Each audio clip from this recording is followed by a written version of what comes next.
Good morning and welcome to The Angry Cook. This is part one of a two-part series, chicken stock and then chicken pot pie, or chicken vegetable soup. I haven't determined which yet. I told you I was going to do stock eventually, and I'm doing it now. Stock is very simple. This is the easiest part of the whole shebang. What I've done is, in this pot, are the carcasses of a roasted chicken and a roasted turkey. And every bone I can find goes in here. I add a couple of onions with the peels on. Some controversy on that. I learned that from my dad when he was making stock for the country club. He said it adds color to your stock, and I believe it. And he is, after all, much smarter than I am. I've added some old celery. I've added a couple of carrots. 3 or 4 stalks of celery. 2 carrots. I've added a couple of cloves of garlic that I just crushed. About a tablespoon of thyme, a teaspoon of thyme, a teaspoon of sage, and a teaspoon of parsley, and I'm going to add some salt and pepper momentarily. All we're doing is flavoring this. Everything is going to be thrown away, so it really doesn't matter what you put in, or how old it is, or, well, you know, within reason, of course. In this pot, and I don't know if anybody else in the world does this besides me, I've got the giblets of both the turkey and the chicken, and I've thrown it in with some water and a teaspoon of thyme and parsley, and I bring this to a boil, a simmer for about 20 minutes, and I pour everything out and I use this to add an addition to this. I also use this for gravy, as the base for gravy, along with any drippings in the pan. I find it gives a much better chicken flavor. I like it. You don't have to use it. You don't have to do it if it disgusts you.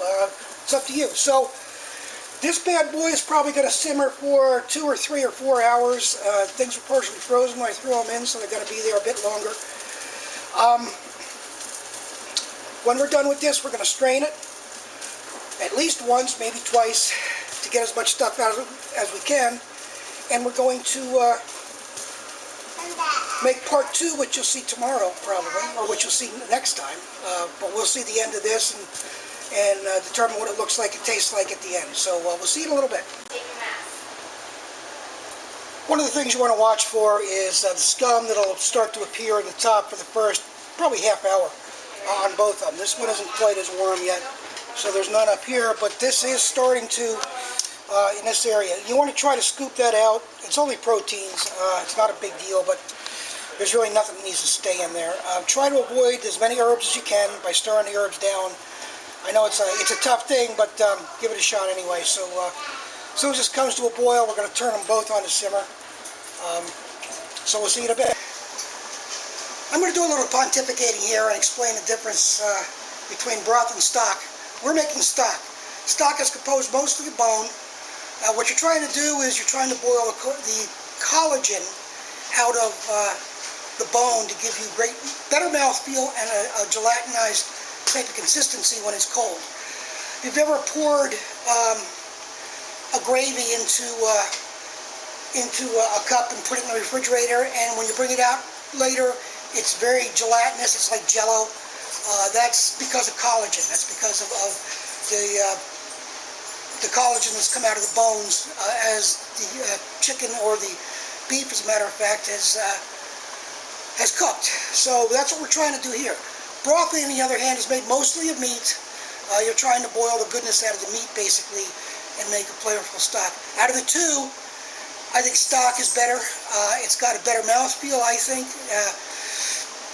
The lick your lips type of deal, when something is finger licking good, or you're licking your lips and you've got this kind of oily taste around it, but it tastes so good. That's collagen at work, and that's what we're trying to get out of here. Something nice and rich and savory.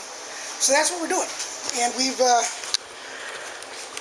our little adjunct pan is slowly simmering for about another 20 minutes.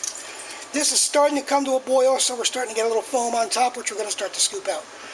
This is all about 20-30 minutes into it, so again, patience is a virtue when you're cooking. Another thing to think about, try to keep your contents submerged as much as possible. They're always going to float to the top. But try to push it down every once in a while just so you make sure you're getting every little ounce of goodness out of this that you possibly can. Okay, we're about ready to pour a little giblet and herb combination into some strainers and put it in a Pyrex bowl and put it in the fridge to get that layer of fat out. Now you probably can't see it here. I'll show it to you when I pour it in the glass bowl better. I think you'll be able to see it. We're going to keep some fat. Fat's flavor, by the way. We don't want to keep everything. It's just way too much. Improvising, if you can't tell that already.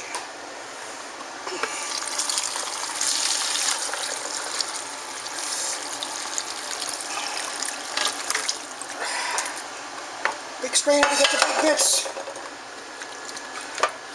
Smaller strainer to get the smaller bits. I don't have a regular fine mesh strainer like I do in my regular kitchen, so we do what we got. So that's not too bad. Maybe you can see a little bit of the oily surface, but we're going to put that, like I said, cool down a little bit, then we're going to put it in the fridge and scoop most of that off before we add it to our stock, our coming stock, which is simmering away quite nicely. Thank you. We'll see you in a bit. Now you can see a little bit better that 1/4 inch or so layer of fat on top. Like I said, we're going to take most of that off, leave a little bit, and then we're going to reduce this a little bit first before we add it to the stock. We just finished cutting off some turkey and chicken meat that were left over that we're going to save for our soup that went in the refrigerator. We added the bones that were left and some skin because I still think skin adds flavor, a little bit more fat. We're going to skim a lot of that off, but we still like to have some fat in here for flavor. So that's filled that up quite considerably. A couple of legs and thighs and a couple of wing tips. And this guy is simmering down slowly. Our little boil over emergency a little while ago, but this stuff happens. So we're still running along. We are approaching about 45 minutes to go in my 4-hour stock making, and it's looking good. It's looking awesome, actually. This is also been simmering away, reducing. It's down about 5 cups from 8 cups. We're going to let it continue for another 45 minutes also to get as much concentrate as we can. And so, here we are. We've got a shitload of stock. And we also have, and you haven't seen it yet, but a shitload of stuff left over. All this stuff is absolutely no good. It has had the goodness sucked out of it by the stock procedure. So throw it all away. Let it cool down a little bit. Put it in a grocery bag and throw it in the garbage. I just want to take a better shot of the stock under some good light. You can't see, in the view screen I'm not seeing the yellow I'm seeing in person, because that is just absolutely wonderful looking stock.